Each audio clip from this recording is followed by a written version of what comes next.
سمي بوري أتحضر غير كمبر سمي بوري أنا بقبرخي بزوحان سرتيرن ينبر الله نبعتي قاتيرن.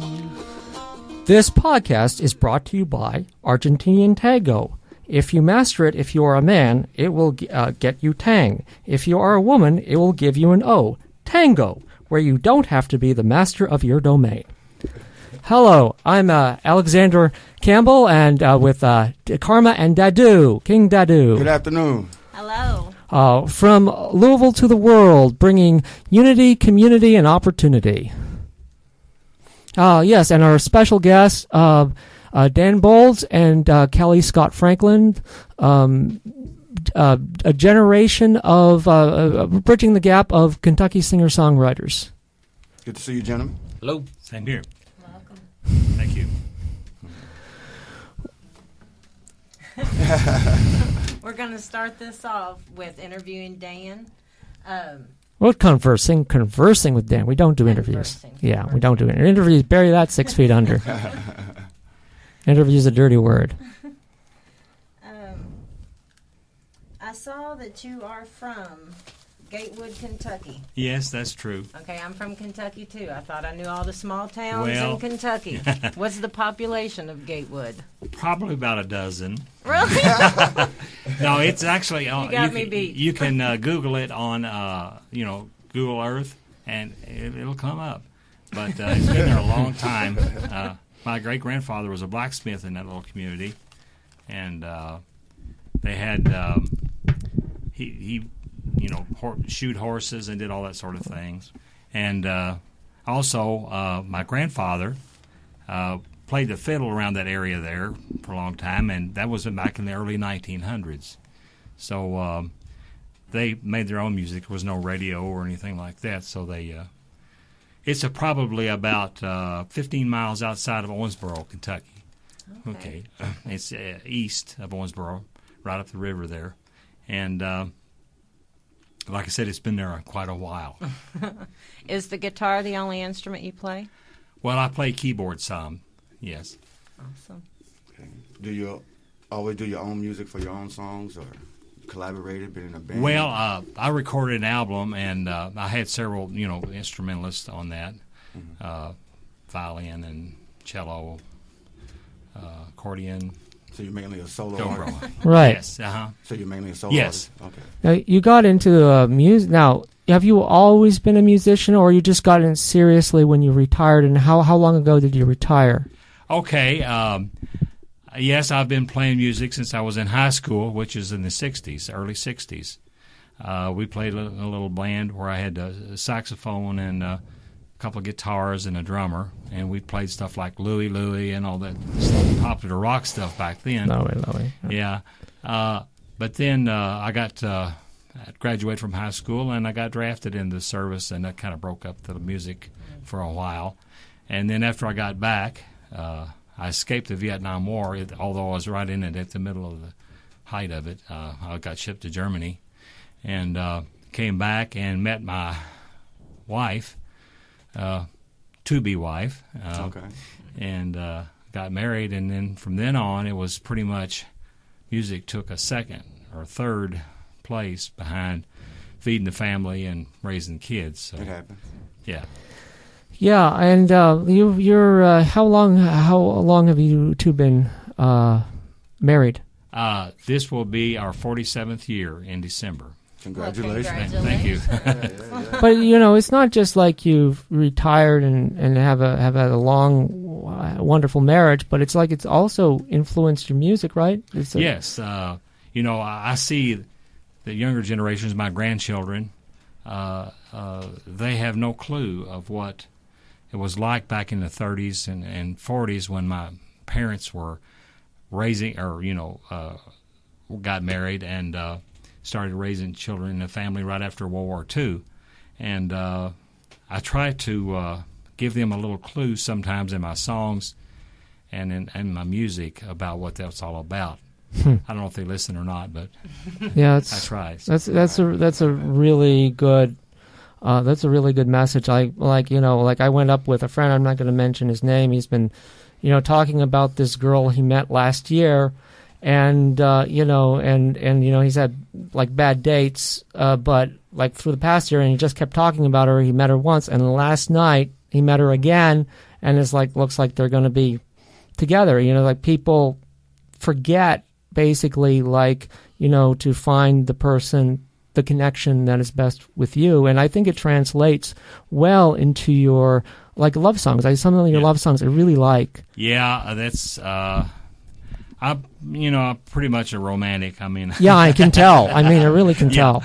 A lot of my songs are about that. And, I know it's obvious. Peace and love too. Right, general. Even though I wasn't a hippie back in the day, you had the spirit of the hippie. I had the spirit of a hippie. Right, I lived out in the sticks there where there wasn't any opportunity, but I had the hippie spirit. In other words, I believe in peace and love and people getting along. So more people should be like that. Yeah. I think we all know that. Right. Yeah. But I also bring out like Kentucky into your. But like one other type of the music that you do, even though you're from like Western Kentucky, I like the songs that capture the spirit of Kentucky and Appalachia. Even though you're not from Appalachia, but there's a similar spirit. With the coal mining and the. Like you're right. And how far are you from like Merle? His name's Merle Haggard. No. The other Merle, the Kentucky Merle. Yeah, his name's blanking on me, and I've got his. You want to help Scott? I can't think of it either. Travis. Merle Travis. Yes. Okay. Him and the Everly Brothers. Yes. They are from Muhlenberg County, which is an adjoining county with my county. Yeah. They're probably, as a crow flies, probably maybe 22 or 3 miles from where I live. And isn't there a Picker, Pendleton too? There are a lot of people from that area. Of course, the bluegrass, right? I have a friend. Billman, Roland, all those guys. Yeah. They're from Ohio County, which is also joins my county, and. I have a friend named Austin Pendleton, whose dad was the guy I was trying to remember his first name, and like he learned his music. His father learned from the same teacher as the Everly Brothers and Merle Travis and all those people. Yeah, the same style. And Western Kentucky, there's not a lot of difference in the lifestyle of what we had. I mean, I grew up on a little farm. Sustenance farm where we raised tobacco for our main income, and then we had raised corn and stuff like that for the cows, and we pretty much just and my granddad operated a little coal underground mine. Wow! We had underground mines there, and we still have mines there now, as well as strip mining, and so I can relate to the Eastern Kentucky Appalachian area, and all the things that they've been through. So. There was a time. I like like the music that you do that captures like Cumberland Mountain Bluebird, which you'll play for in a bit. But that I liked it so much that when the show Justified was on, which is filmed. Well, it's not filmed there, but it takes place in Harlan, Kentucky, Eastern Kentucky. That it's like they did a great writing, but they did a shit job with the music because they're not filming it here. They're filming it in Pennsylvania and California, making it look like Kentucky because they're too pussy to film it here. But anyway, but anyway, I thought that what they need is music from Louisville, music from Kentucky in the show from local musicians, and like Dan's songs inspired me to try. I knew I had no shot in hell, but you don't know unless you try. So I found, like, Graham Yost is the showrunner, creator, so I found his agent by the name of Sonia Rosenfeld in L.A. with CAA. I found her email address, and I sent it. Like, I sent copies of Dan's music and some other people's music, and I sent it to her, and she gave me a reply, but it's like she wanted me to contact this guy who runs Sony. And it's like, it's got to be the showrunner. It's got to be the client she's representing because it's about heart. Yeah, okay, about money and business, but it's also about creative accuracy, and it's too bad that they passed on that opportunity. They lost on that opportunity, yeah. But anyway, Carmen Dadu? Dan Yes. Bowlds Ramblings. Yeah. What does that mean to you, buddy? I did my research. Okay. Ramble Well, away. looks like you've been reading my blogspot. Man, yes. The Yeah. one that really got my attention is like cows in the corn. Yeah, crib. right. That one was posted about 3 years ago, and I need to post some new stuff on there. But yeah, that's kind of relating what I was saying about growing up on a farm. A lot of people wouldn't know that cows are so stupid. Really, I mean, I did give them an IQ test one time.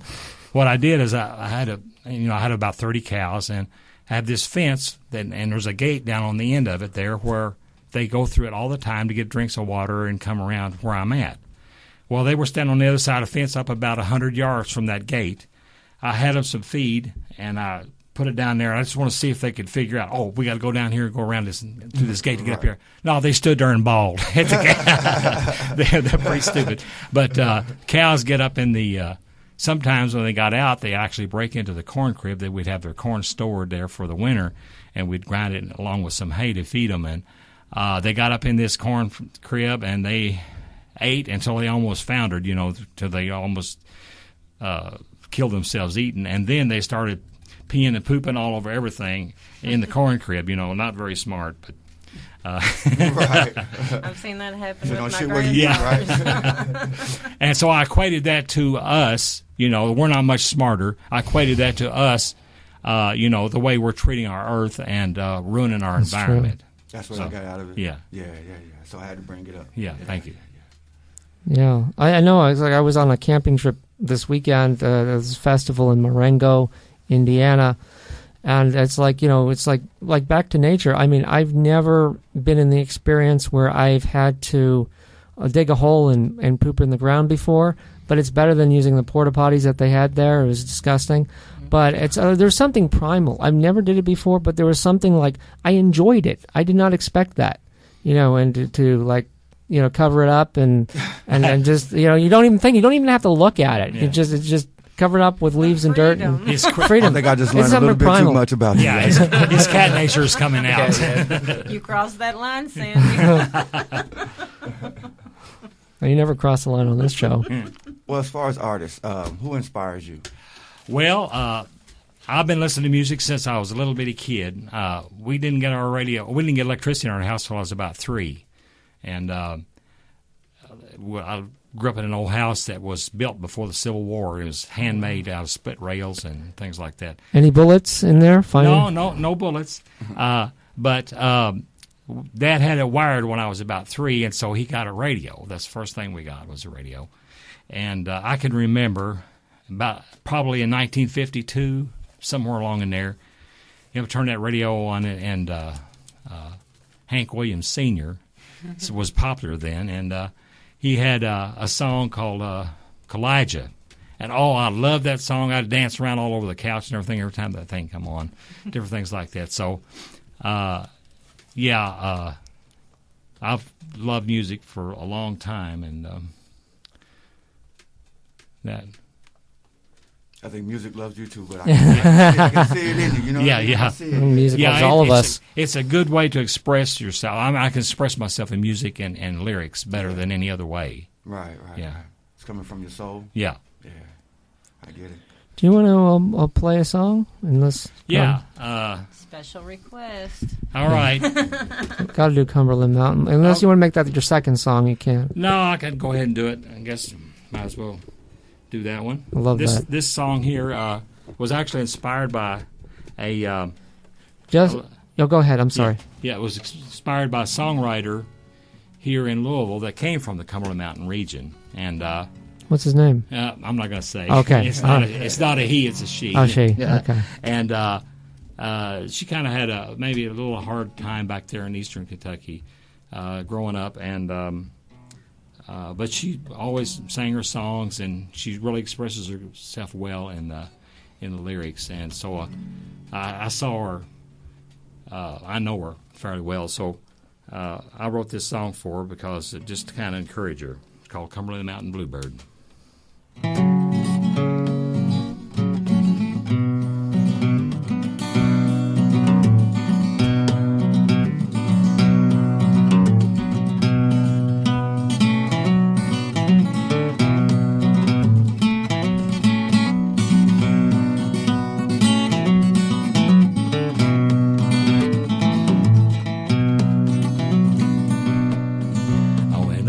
The Cumberland Mountains, I climbed high up on a ridge. I looked down into the valley to the river below.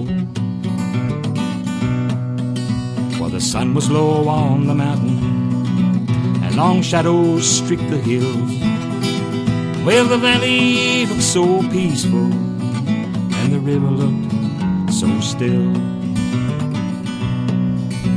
The wind in the pine tree beside me was whispering such a mournful tone, and a solitary little bluebird, she was singing alone. Oh, Cumberland Mountain Bluebird, singing so sweetly.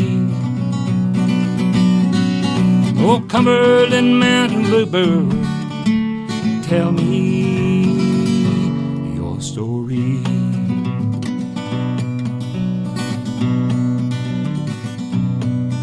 Well, she talked of Grandpa and his singing in the peaceful valley below.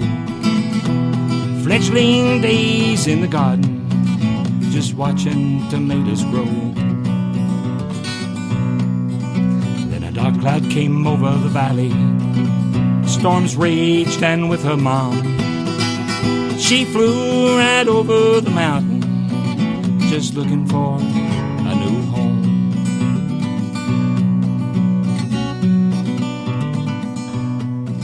Now they settled in a dark hollow where the sun seldom shines, and all of the town's people were working in the coal mines.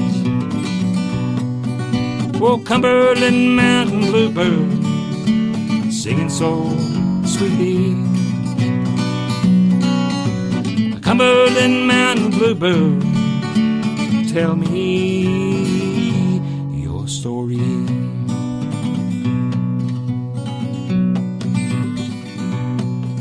Well, at times in the hollow were dark, because she and the people couldn't see her pretty blue wings in the blackness, and she couldn't fly so free.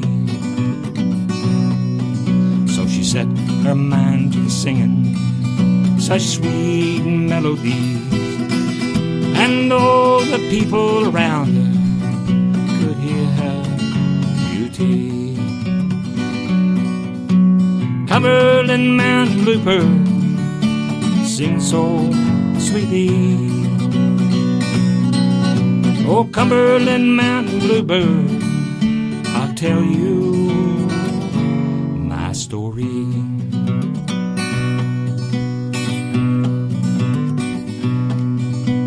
Oh, little bluebird, I must confess, well, I've climbed up this mountain to get some rest.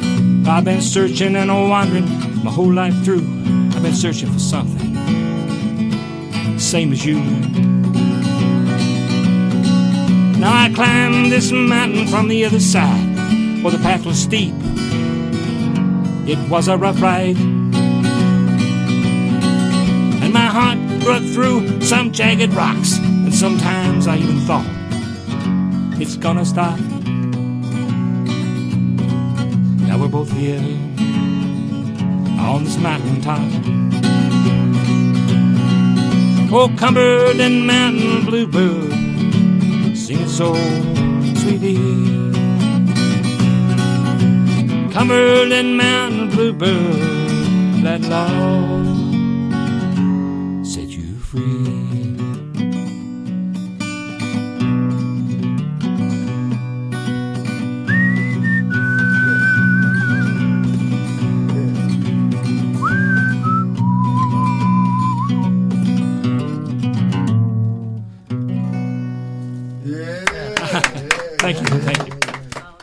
So soulful. Thank you. I have a question. Yeah. I'm in R&B, hip hop, soul music. Hence the mask.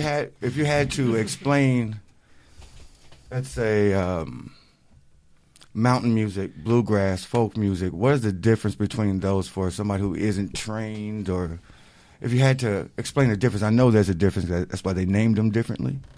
But they have a similar, let's say, soulful kind of thing about them, and storytelling is part of it.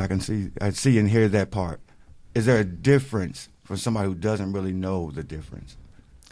Well, I think mainly it's just how you grew up and what you listened to, you know, when you were younger, and that has an influence on your ways to express yourself. Right. And I can relate to the rhythm and blues and you know, all types of music. And the one thread that goes through all of it is that, you know, it's the heart speak. It's coming from, most of the good music is coming from people's heart. Yeah. You know, and that's the thing. Yes. Good question. I mean, good answer. Oh, yeah. Dan, do you want to, is there a second song you'd like to? Well, since you're talking about coal mines and that. Oh, that's a good one. I know. Yeah. I think I know where you're going. Yeah. Going down under. I've recorded this several years ago, and actually it's the only one that's registered with BMI. Really? How did Yeah. okay, stop for a second. Yeah. Stop for a second. Okay, how did it get with BMI? Well, I joined. But I've since decided I didn't want to belong to that anymore. So, yeah, okay, I can understand that. Yeah. So, yeah. But I actually wrote the song before I joined that. Huh. But I did register it with them, so. Right. This one's working in a coal mine, and it's partly true. My granddad did work in a coal mine, and the mine did cave in on him, but he survived. And so this, unfortunately, in the song, the people in the mine didn't survive. But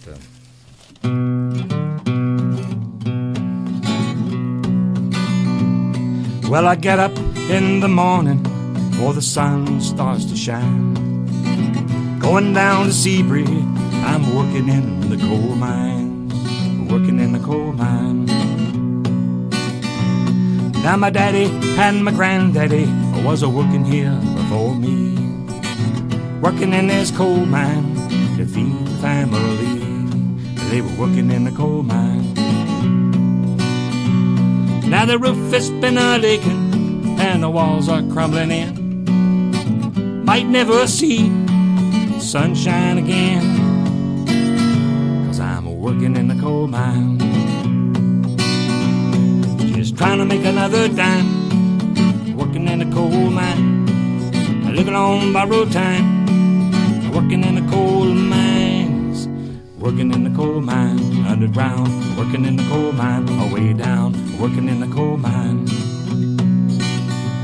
Now this black dust is a choking, and I can hardly breathe.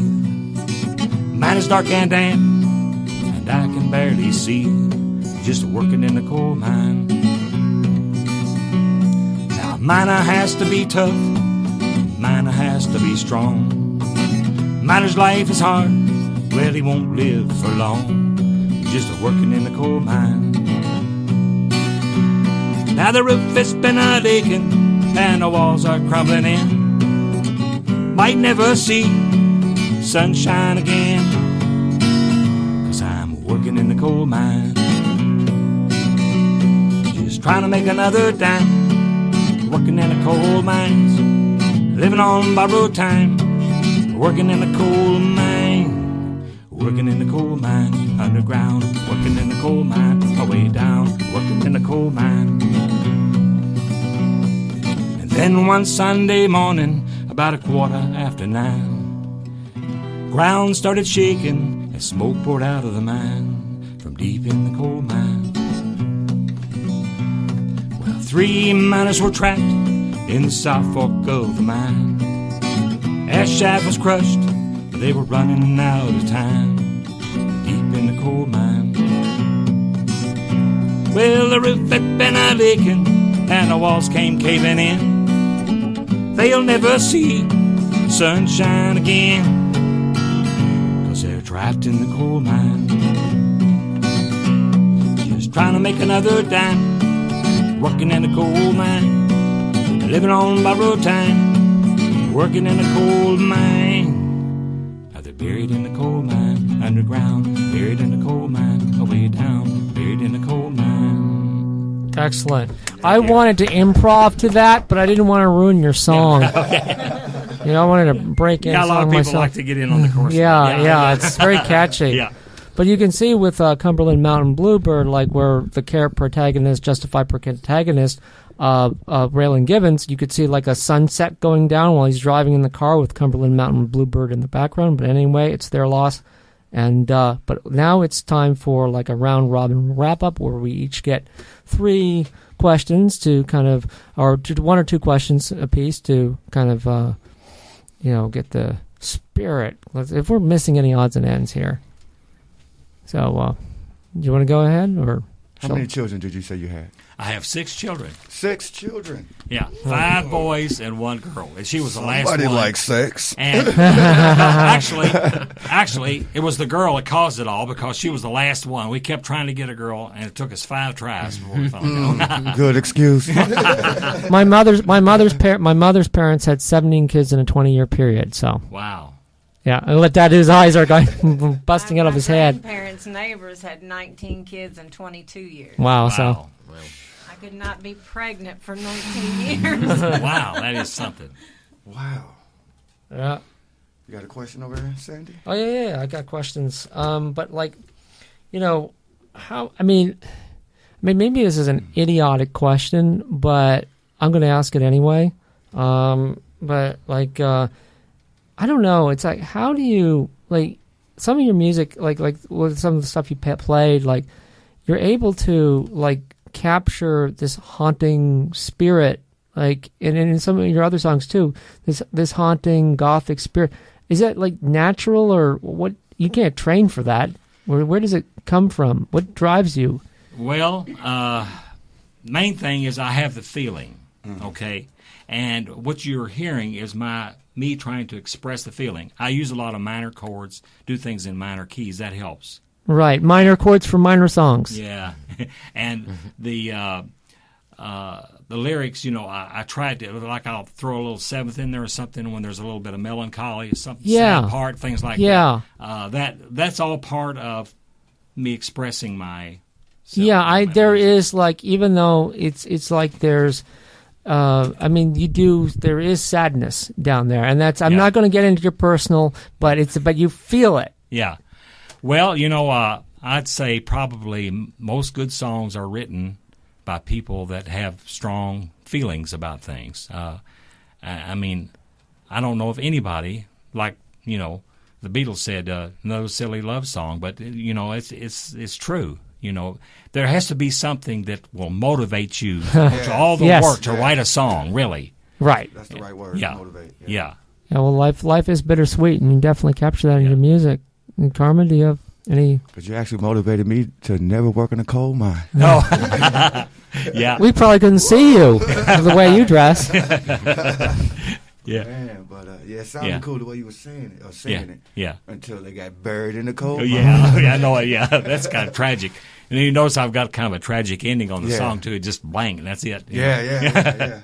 Yeah. It worked. That was important.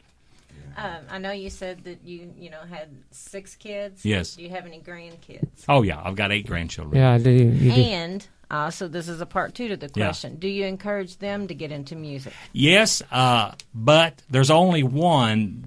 Well, several of my grandchildren have artistic and a lot of good abilities that I treasure. But there's one, my little granddaughter. I've got 7 granddaughters and 2 grandsons, so I made up for all the boys. You made up for the girls. Yeah. I've got one granddaughter that really loves, since she was about 2 years old. I was babysitting one day, and I had the TV on. And that song, I think it was Rihanna that put a ring on it? Beyonce. Beyonce, okay, yeah. Well, I was watching VH1 or one of those music channels, and that came on, and she was about 2 or 3, and she got up and started mimicking Beyonce's dancing, and she's been dancing and singing and writing songs ever since. She's only about 10 years old, but yeah, I think she's definitely got the music gene. But some of my other granddaughters are, they're really good artists. They're all kinds, they all have all different types of talent. So I'm really proud of them. So. Yes, well, thank you very much, Dan. We loved having you, and we'll hear from you later on. And but we'll hear from our next guest, Kelly Scott Franklin, after our ad. Okay, I guess that's me. If you want more entertainment, come see us every weekend at US Lounge, 9302 Blue Lick Road. For contact information, please hit us up at. I didn't mean to say contact information. You can do it. Do this one here, but. Facebook.com or we want more entertainment at gmail.com. Contact King Dadu. Thank you. I'm going to redo that. I'm going to throw something in. But yeah. Hi, we're back, and like we never left. And Right. We're going to edit that one out. But we'll just just head into Kelly Scott Franklin. Now, you do you prefer to go by Kelly or Scott or KS or what? It doesn't really matter. Honestly, okay. I like the two names. What do your friends call you? Well, I don't know. I don't know if I have any of those. I got to be able to say. Well, I grew up being called Scott, and with the first name Kelly.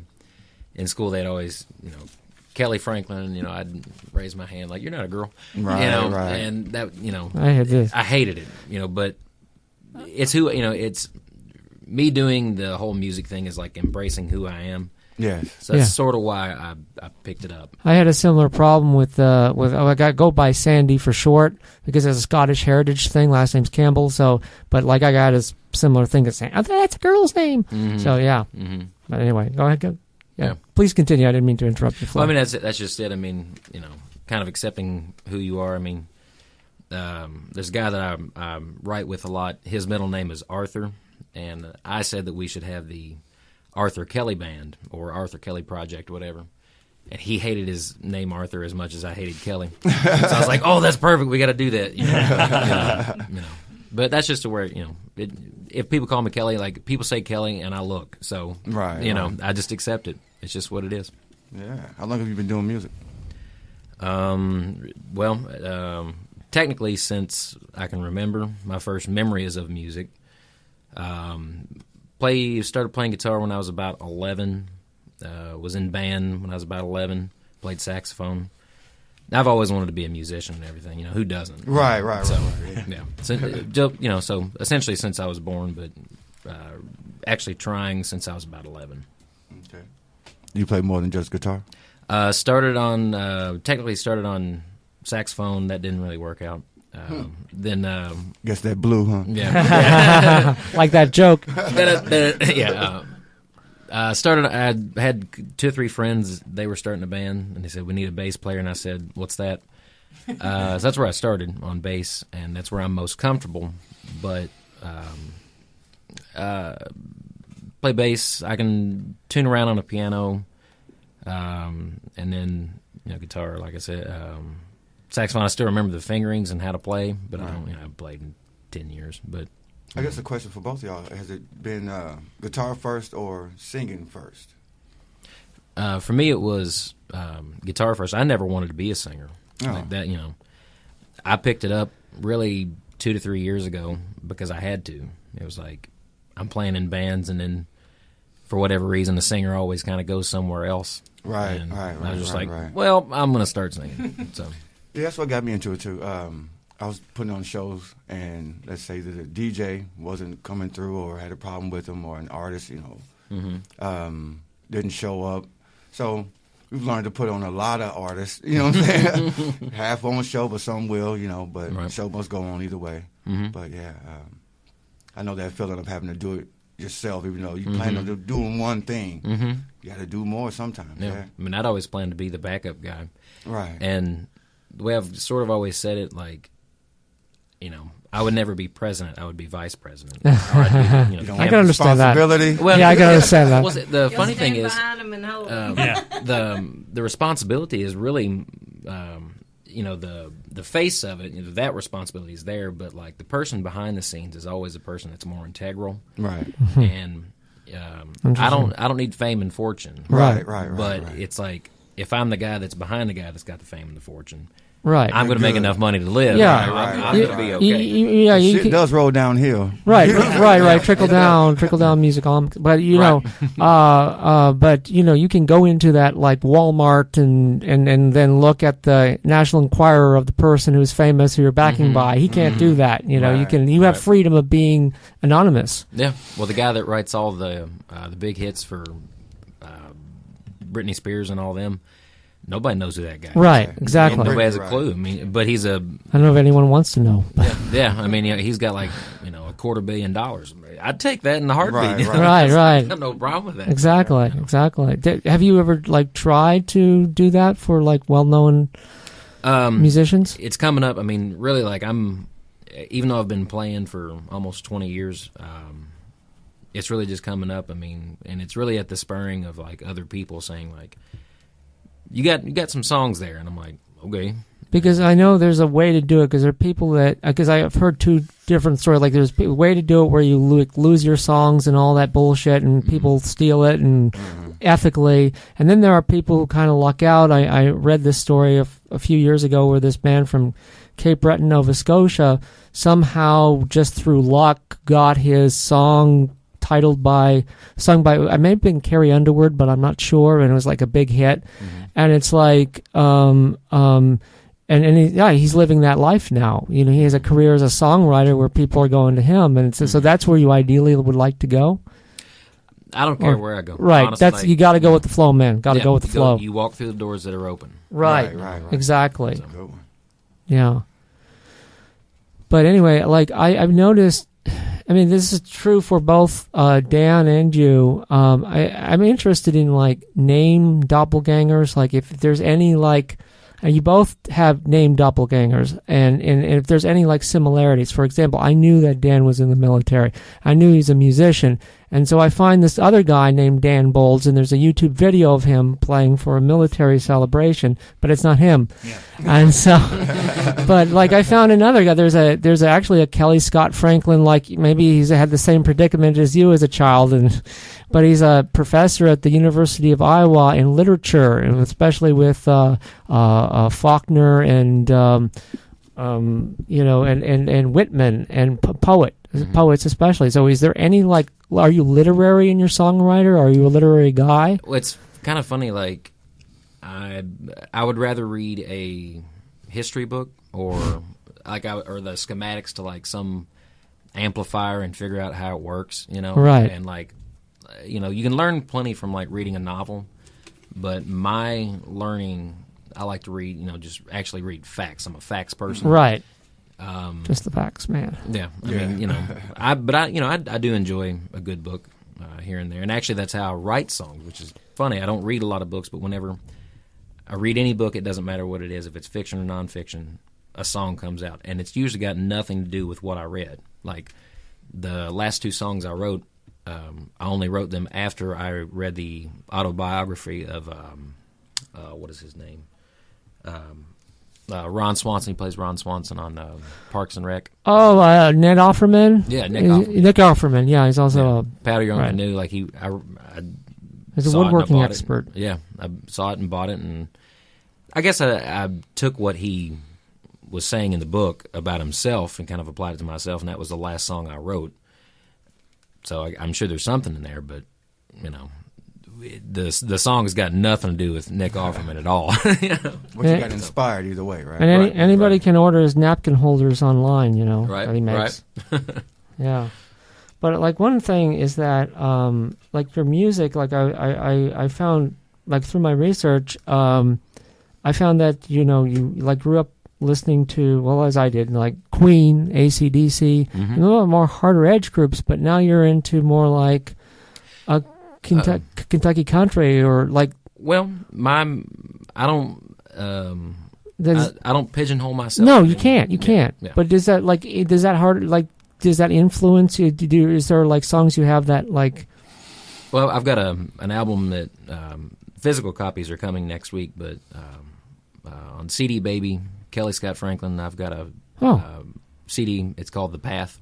Okay. And the title of it is some of these songs I've had for 13 years. Okay.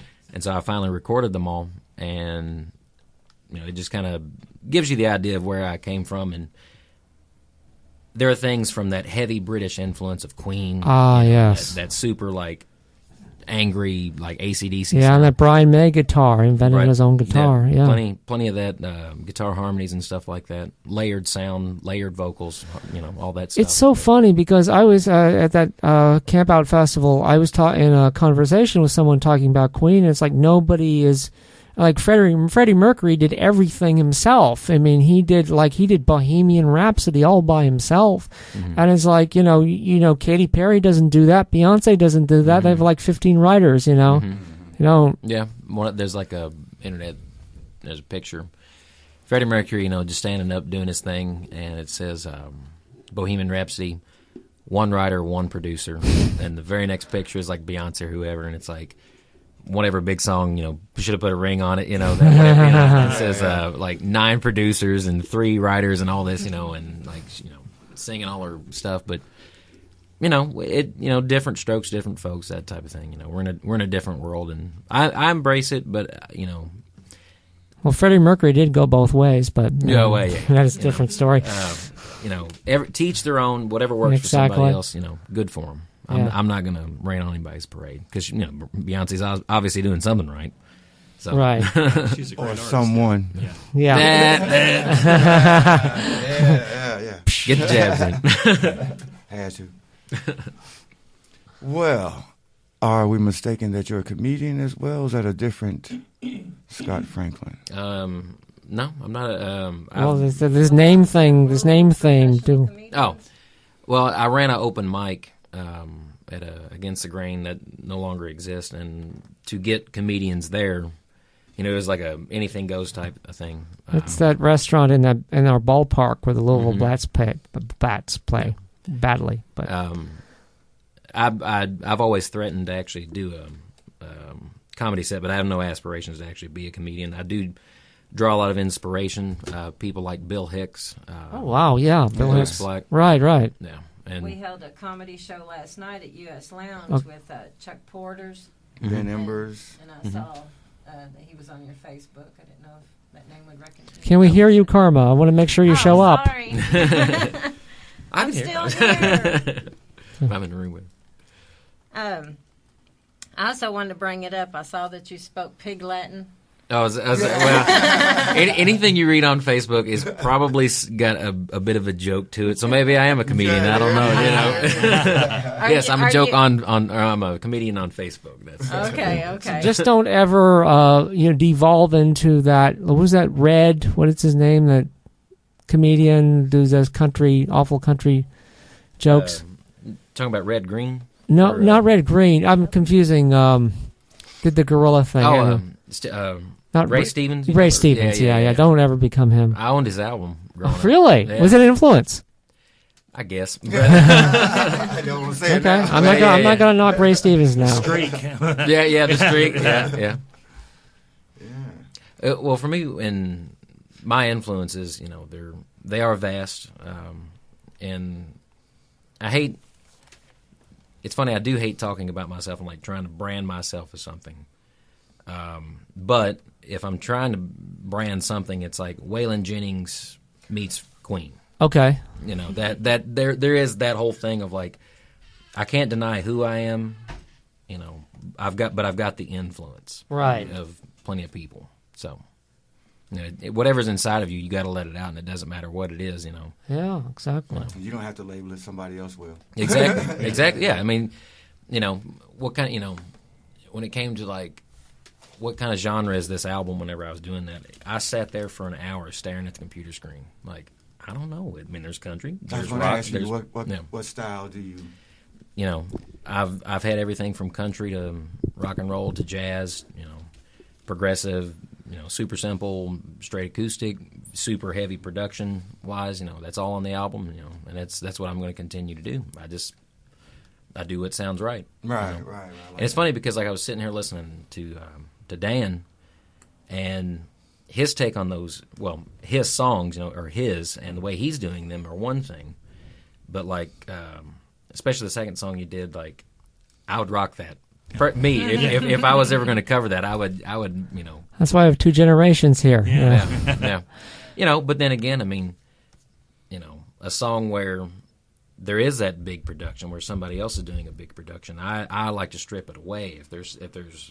If I catch on to a word, if I catch on to a phrase or something like that, like, no, that's where you need to harness that piece and let people really hear that. So, right. And Dan, you're in your early 60s, right? Early 60s? Late 60s. Late 60s. How old? She's 69. And how 60? You don't look it. Yeah, I thought I was thinking it was early 60s. I'm a grandpa. Wow. And how about you, Scott? How old are you? 30. Okay, that's excellent. Yeah. I'm none of your damn business. Anyway, do you want to play us something that captures you? That's really good. This is the first song I ever wrote. Just kind of straight ahead. The meaning's right there in the words. Song's called "Hold Me Over." That's not in the lyrics, but sort of started writing it with a friend, and he sort of went somewhere else. But I finished it.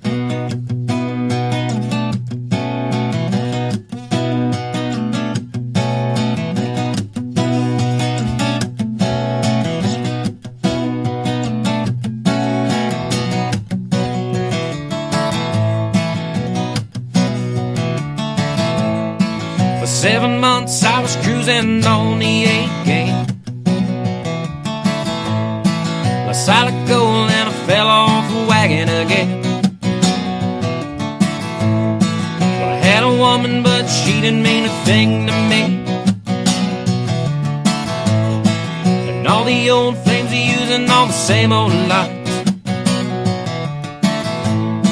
Should never woman that's the same story in me. I'm tired of telling just who I'm trying to be. All the morning is for this life to flow. Without a itch to quit, not to put on a show. And I won't let my mind spend too much time on you, 'cause it ain't worth that much to me.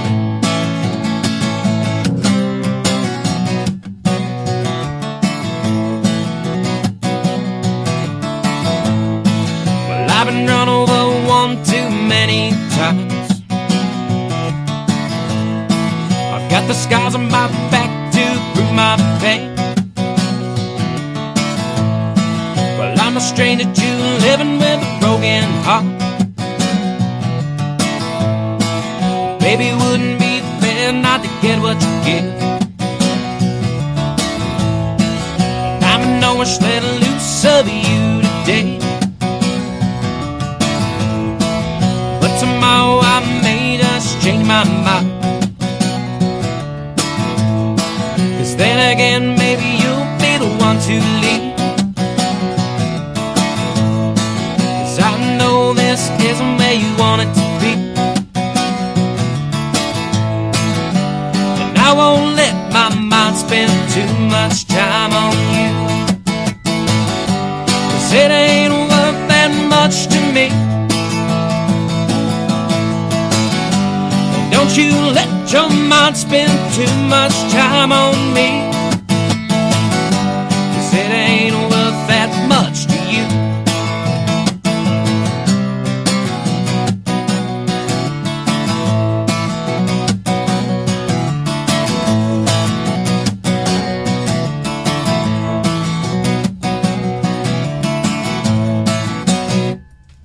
Yeah, I wanted to break into. I didn't want to ruin your song too by clapping to it, but I didn't. No, you could have clapped, man. I always need percussion. Are we doing 2? Yeah, we're doing 2. Do another one? Sure. 2. You don't mind? Encore? Yeah.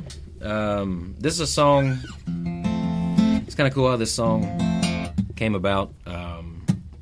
I had the riff for a long time, and a buddy of mine who I write with a lot, same buddy that I was, his name's John Huff. He's a really good songwriter in and of his own. but the same guy that I was working with on the last one on, but he had this song that he had kind of written, wasn't exactly finished, and then he sent it to me, and I had this riff, and it was strange how like the music he sent me and the riff I had already had sat right on top of one another. And it, like we had not talked about this song in, ever. We'd never talked about it, but just how it worked out. And I was like, hey, I've got this thing, and you got that thing. Let's put it together. So here goes. The song's called Catherine.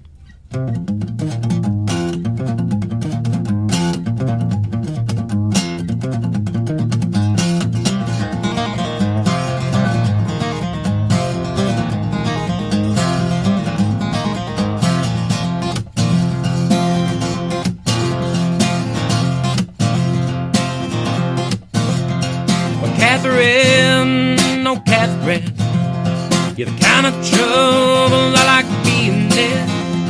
She leaves a shame, but she stays a sin. Oh Catherine, knew you well when the times were hard. She was treating me with total disregard, smiling sweet, and I let down my guard. Oh Catherine, seen that look in a woman's eyes, make me do anything that you want me to. And it makes me feel so bad every time she cries, because you never tear me in two.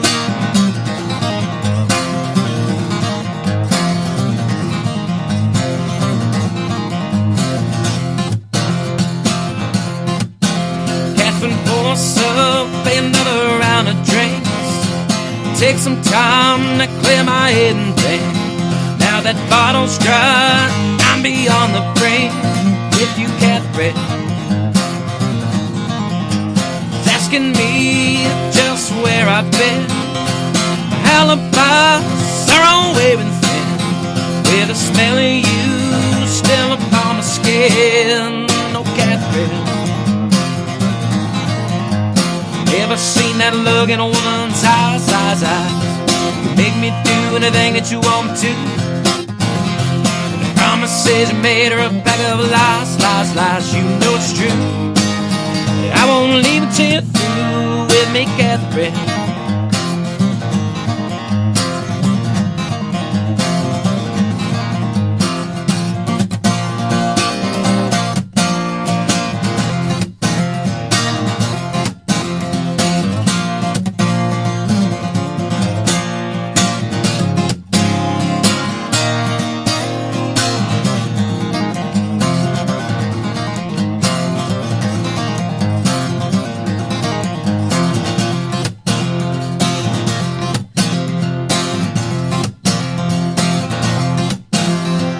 Catherine, oh Catherine, you're the kind of trouble I like being in.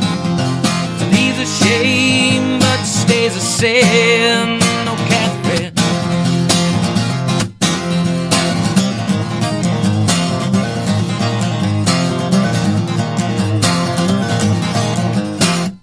Yes, right.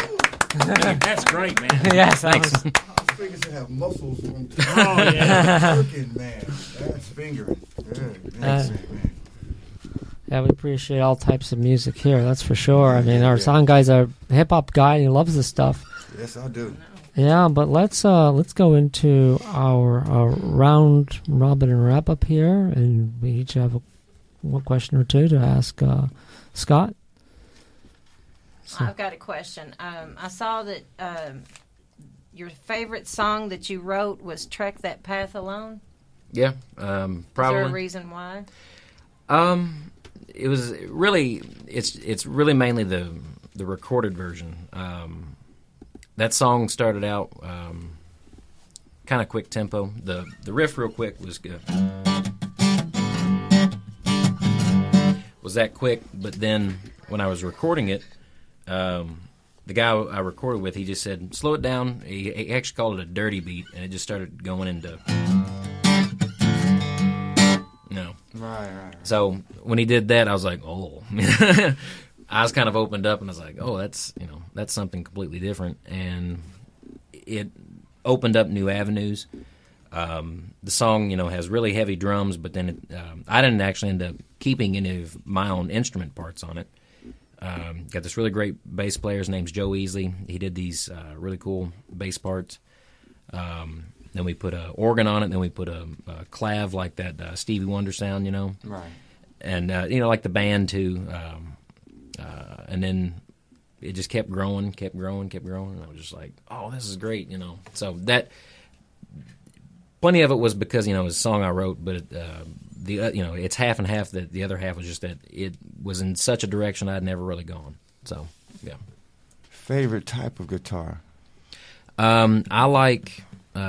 It's funny. Gibson guitars are my favorite electric brand. Mm-hmm. I don't know if y'all know the makeup of guitars, but humbuckers. They're essentially almost like two pickups wound together. And they have a super big, huge sound. And it's funny because, like Brian May, he uses single coils, which is half of a humbucker, essentially. And even though he's my favorite guitar player in the world, I don't like his sound. Right. But, like Angus Young, like his sound, like he's somewhere around second. His sound, if Brian May used Angus Young's sound, I would just be like, can I just be your butler, But, sorry, didn't mean to hit you. But yeah. Well, maybe you should invent that guitar. I mean, maybe there's a guitar in you to invent. Well, I mean, I use actually Angus Young's guitar, the same one. It's a Gibson SG Standard, and it just has the right amount of bite, but it also has enough creamy texture that right. The way I describe my sound is crunchy peanut butter. There's plenty of cream. That's good. It's true. But then it's loud and proud, but it's also soft and sweet. But if you take what makes Brian May's guitar work and take what makes Angus Young work and just combine it, would you ever want to? I'm getting into that. Good. I never really was into gear that much. Like guitars, that's one thing. Luthier. Well, I'm talking like amplifiers and stuff like that. Right. And like I've really just recently got into pedals. I was going to ask you about the pedals. Yeah. Never was into pedals. I had like a multi effects unit, had everything on it. And it was cool to, tinker and toy with, but I never got into it up until really about a year ago. I was like, oh, okay. These are cool. Click, oh, my sound's different, Yeah, I have a light question and I have a somewhat heavy question. Okay. Light question is, I came across something called the Earth Tone Analog Show. What's that? I didn't get a chance to that was on August 21st. August 21st. Thank you. Yeah, that was a showcase of everybody that played, or actually everybody that recorded at Earth Tone Analog Recording Studio. Where's that? Corydon, Indiana. Okay, really in the middle of nowhere. Like, if you drove, you wouldn't drive by this place. I was near I was in the middle of nowhere this weekend. But go ahead. Yeah, like you would never drive by this house. It was just in this house. It was a really fun process to record, but they had no insulation in the house, or whatever was there was awful. And the first day I recorded, it was 35 degrees in the control room. Wow. But I did it. Like, there's a picture of me, like bundled. I've got a scarf on, like the toboggan on, and and my fingers were just like. Had no color to them whatsoever. Right. And I was just like, let's get this done, Why, man? Let's wait till next week. No, got to do it now. Right now. But, yeah. Okay. Now, with every, type of musical generation, or when there's some kind of music buzz, there's always the it person or the it people, and then the people like around them that could fall in that category. There is a pressure to like, okay, do I need to sound more like them in order to go ahead, or do I need to be myself? And that's truly the case with Sturgill Simpson. He's like the hot commodity now, and some other people like him, the Kentucky music, and you definitely fall into that. And I know some other people like John Clay in Louisville that fall into that. And so it's like, do you feel like pressured to like just I got to Sturgill Simpson this in order to make it ahead, or I got to keep my integrity and be me? I've been there in that, like I would love to actually meet Sturgill Simpson because he got there by being himself, Yeah, exactly. And I can't rip him off, but if something I does sounds like what he does, awesome. Right. as long as I'm the one that made the choice to do it. Right, right. But, you know, I never really thought of like psychedelic country, which is kind of what Sturgill Simpson has been pegged as. But I love the fact that he did it. Right. But the fact is, like, I don't hit on that. You know, like, right. You know, my sound is super layered, and it does have that very Queen effect. Yeah. You know, of like super rich harmonies and stuff like that. You know, and like that. You know, me sitting there playing acoustic guitar is not a representation of my album. Right. But at the same time, I don't care. Right. Like, I'm not sitting there I'm trying to recreate my album. I don't want to do that. You know, Queen would actually stop playing Bohemian Rhapsody and would do that middle part all on recording, you know. So why not do the same thing? You know, if you can't recreate that, then don't. Just go after whatever you can. Well, you know, I mean, like Creed imitated Pearl Jam in the 90s, and whereas frontman Scott Stapp now toothless and homeless, so you might as well try and. Well, everybody rips somebody off. I don't care who you are. Right. Even you know, even like William Shakespeare. That first song I played, "Hold Me Over," the riff came from actually a rip off of Brian May. The "We Will Rock You," the same chords, but and then one day you keep playing that over and over, and you accidentally hit this chord, so it's. Yeah. Now it's different. Now it's different. I can rip that off. Well, even with dance songs, I mean, like Kentucky traditional songs, but I'm hearing a little bit of like a cowboy western themes from the 1950s in there. Yeah. Movies. You can't help but put some of you can't help but put some of what you've heard, you know, in it. It's just part of your music, you know. Yeah. It's, you really can't help that. It's a part of you now. Yeah. The only thing that really disgusted me is I had this real good song I liked, and I always run this by my wife, you know, because she really is not that wild about music, but she's a good critic. And I played this song, and she says, "Oh, yeah, you know that feeling." Yeah, that face he was making is like, I've seen that. Yeah, you know, she says that sounds like. I can't even think of the name of it. Oh, yeah, Puff the Magic Dragon. I said, what? It didn't sound anything like that, but that's what she got out of it, you know. Oh, man, that ruined it, you know. That ruined my good song. Oh, man. Well, that's one of those awesome things is that, like, you got to take your if you're a musician, you have to take to somebody that is not musical. And whatever they tell you is just whatever they tell you. You got to take it and don't ruin their experience with it. And if they say, that was great, don't say, oh, well, I could have done, but don't say that, you know.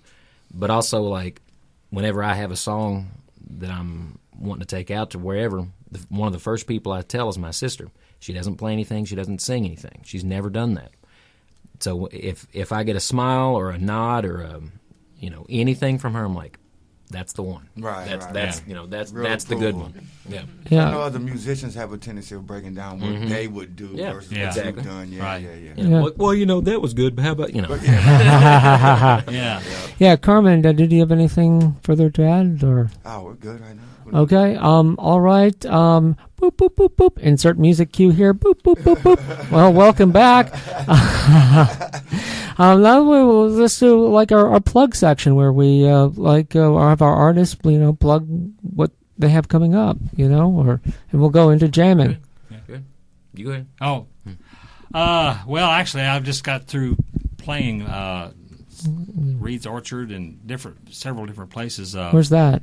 It's in Owensboro there. Owensboro, Kentucky. They have like a family day, and they invite local artists to play music, kind of like the farmers markets are around here. And I've played up there too, over here at the farmers market on that loop over at the loop. And but I don't have anything right now coming up. But you got albums. You released an album last year. Yeah, I've got an album, and I've also got three, don't you? Well, I've got two. One that's officially published and released. Okay. Then I've got some others that I did just. I did two others that are self-published. Okay. And I record them in my studio at home. And I've got some of them. There's a couple of them over at. What are the names? One of them is. Love Song Collection. Okay, yeah. And then the one I just did is oh God, I can't think of the Little Dirt Road. Okay. Yeah, and which has got mostly my country stuff on it. Okay.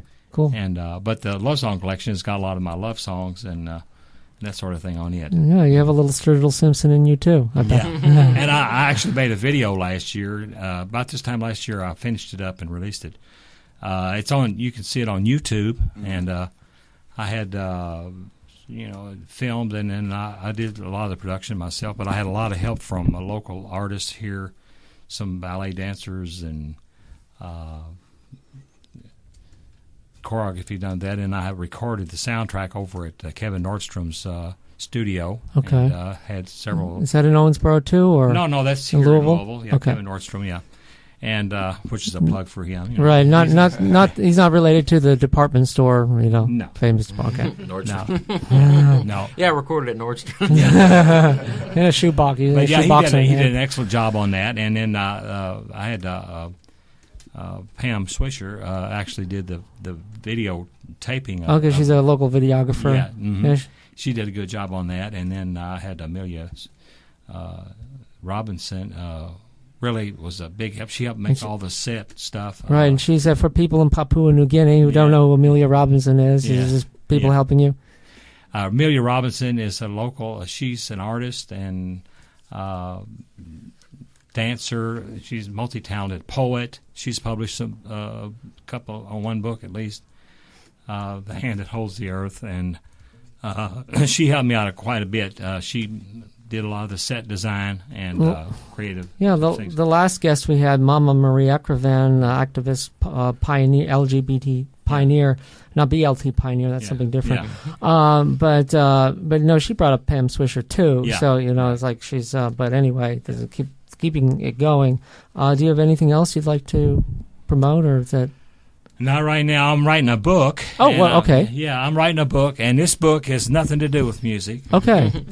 I'm also an engineer, which I didn't mention. Yeah. before. What kind of engineer? Geotechnical, structural, civil? Microwave. Oh, microwave. Well, okay. yeah, electronic and microwave Okay. engineer. Okay. And I've got I several. wouldn't have said that. Yeah. That just wouldn't have been the thing. Yeah. Well, I have two loves. One of them is science and engineering, and the other is music. Applied mathematics. Yeah, applied mathematics. I have a degree in that and Pronounce engineering. that university you went to? Brescia. Brescia. Yeah. I was Brescia. Yeah, yeah. Oh my God. Where's that? It's in Owensboro. Okay. Yeah.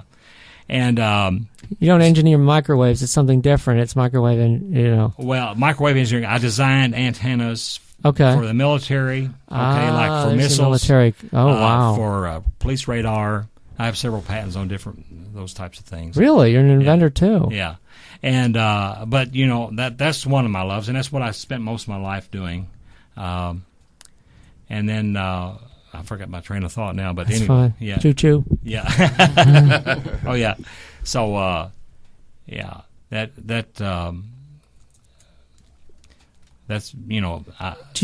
Do you ever incorporate that into your music too? Your love of science. I was talking about the book. Yeah, my book. And I've always had this thirst and hunger, almost a childlike Right.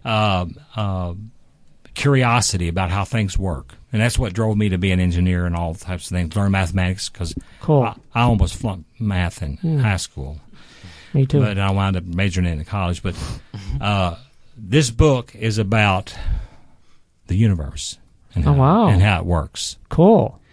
And of course, I think I'm right, but I could be wrong.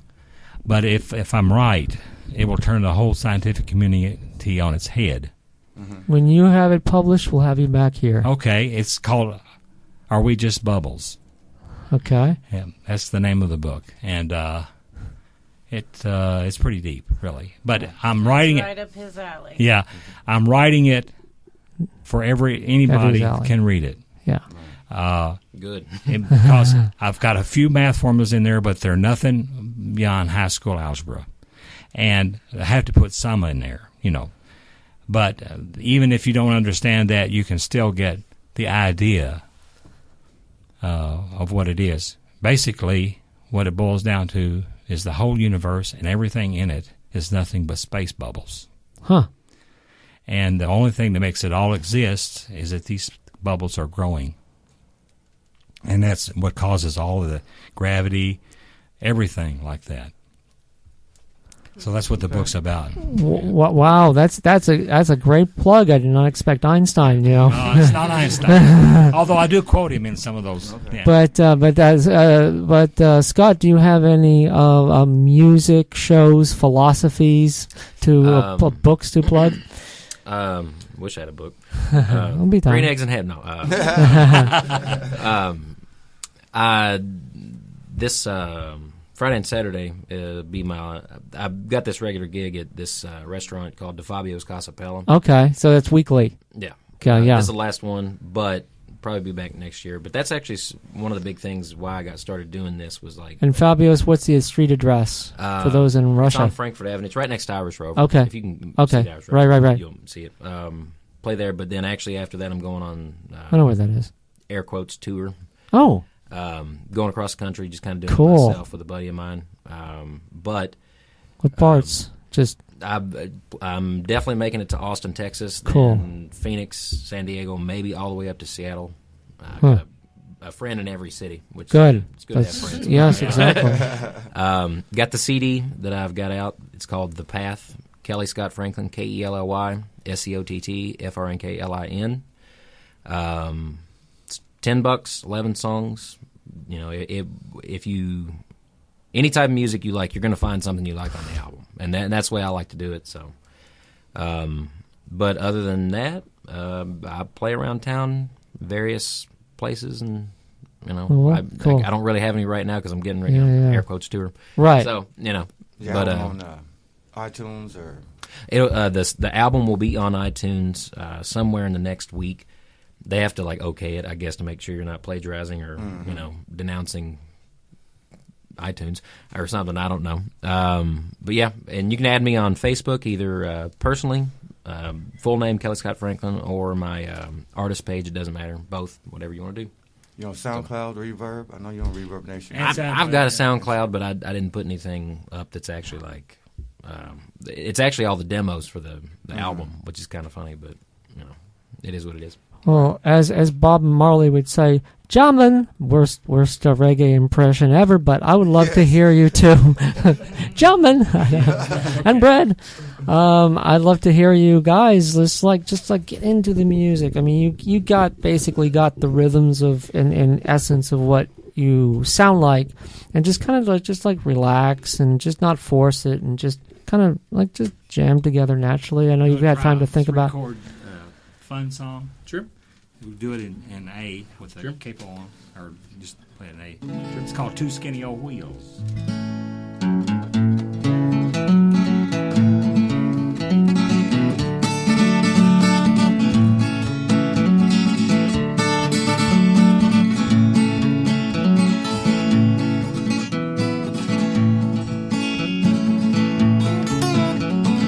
Riding on two skinny old wheels. Getting hotter going up this hill. I once was riding in my automobile. I'm riding on two skinny old wheels. The job at the local factory. Benefits and vacation were all free. Now I'm working at Walmart until 3. Took my job to a foreign country. And I'm riding two skinny old wheels. Pedaling's getting hotter going up this hill. Once was riding in my automobile. Now I'm riding on two skinny old wheels. Yeehaw! Well, my wife and kids are looking hard at me. They're pointing to the empty pantry. Beans and grits is all that they can see. Lord, have a little mercy on me. Everybody can sing this one out. Riding on two skinny old wheels. Pedaling's getting hotter going up this hill. Once was riding in my automobile. I'm riding on two skinny old wheels. Heard it from the man on the TV. This economy seems to be such a mystery. Well, the bankers are grinning and the trading's all free. Don't seem to be a mystery to me. Stop riding on two skinny old wheels.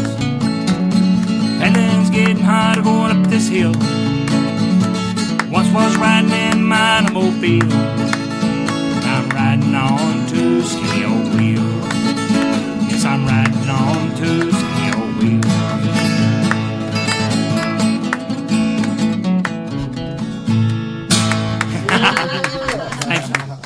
Hey, Scott, do you feel any inspiration? No pressure, if you don't have to. Well, to kind of reverse Dan, to have him carry along you, or Doesn't matter. I mean, if you want to. yeah, sure. Trying to think of something super easy to learn.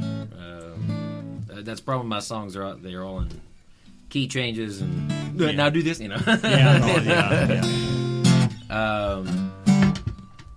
Sure. This one's just G and C, and there's a walk down in the middle. Okay. Wrote this song for my one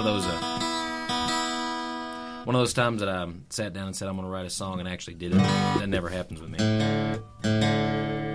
When you put new strings on, they go out of tune. Yeah, I know.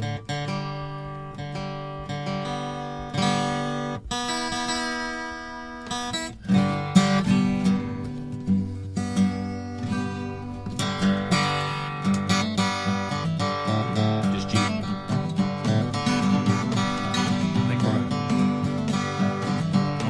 I think we're out of tune, but go ahead. I'm out of tune or something. Go ahead. Give us all a little surprise. But your arrival was right as rain. Right around that nursery room, just trying to get a glimpse of you. For a moment I'm filled with fear. I believe you're in the best of hands. Deep down in a pitiful sigh, and I finally see those baby blues. Walk down. Head full of hair and fingers of rose, 10 fingers and 10 little toes. Well, I hope you're ready for the world. Hope this world is ready for you.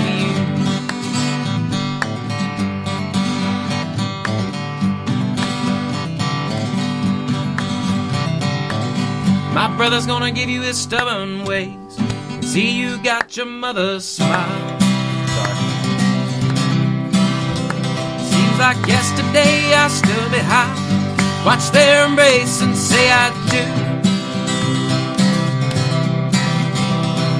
See how far your family's come, makes me wonder how far you'll go. Doesn't matter what troubles will come, so remember to use those baby blues. Come walk that again.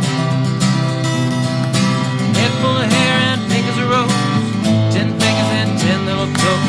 I hope you're ready for the world. Hope this world is ready for you.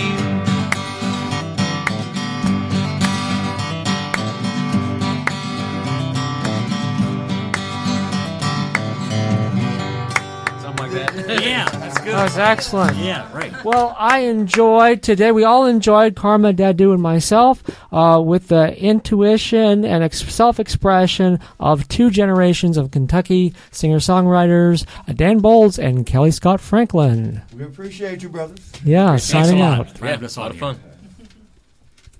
Signing out.